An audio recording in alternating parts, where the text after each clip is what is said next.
শুভ দুপুর বন্ধুরা, বুবুর ছোট্ট কিচেনে আপনাদের সবাইকে স্বাগত জানাচ্ছি। আজ আমি আর মাছ রান্না করব শুধু পেঁয়াজ বাটা দিয়ে।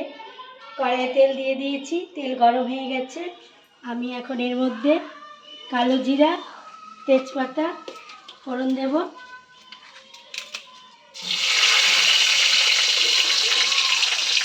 কালো জিরা, তেজপাতা, শুকনো লঙ্কা ফোড়ন দিয়ে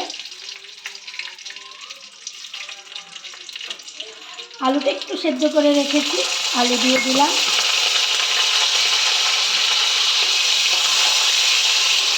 আবার একটু ভাজা ভাজা হলে এখানে পেঁয়াজ বাটা, পেঁয়াজ লঙ্কা বাটা, লবণ হলুদ দিয়ে আমি একটা পেস্ট তৈরি করে রেখেছি, এটাকে আমি দিয়ে দেব। দিয়ে একটু মাছের ঝোল করব। আর আমার রান্না মানেই তো একটু শুকনো বেশি, ঝোল কম। যেহেতু ডাল থাকে ওই জন্য ঝোলটা আমাদের খুব কমই প্রয়োজন হয়।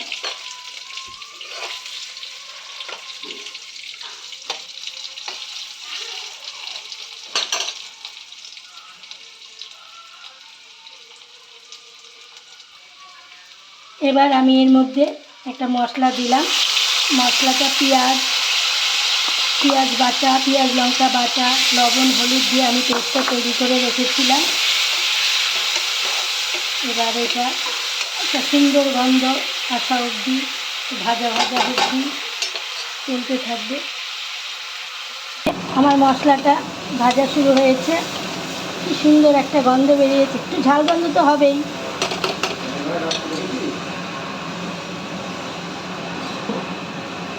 ভাজতে হবে ততক্ষণ তেল বের হওয়া অবধি। যেই মশলা ভাজা হয়ে যাবে একটা তেল বের হয়।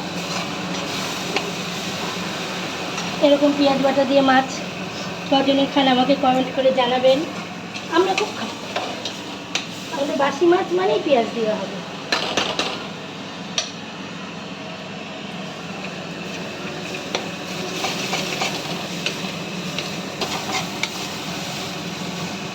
এই যে এখন এখানে আমি মোটামুটি মাছের ঝোল ঢোলে গরম জলটাই ব্যবহার করি, তাতে রান্নার স্বাদও আসে, তাড়াতাড়িও হয়ে যায়। এর মধ্যে এখন আমি দিয়ে দেবো মাছ, আর মাছ ভেজে রেখেছি।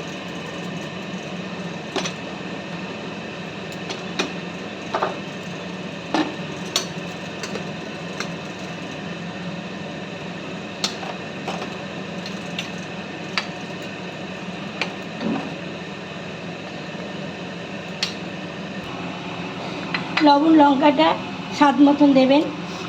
আমরা একটু ঝাল খাই, একটু একটু তাতেই চলে। এই তো হয়ে গেল আজকে আমার মাছ, এইভাবেই হয়ে গেল রান্না। আপনাদের ভিডিওটা ভালো লাগলে ফলো করবেন। টাটা।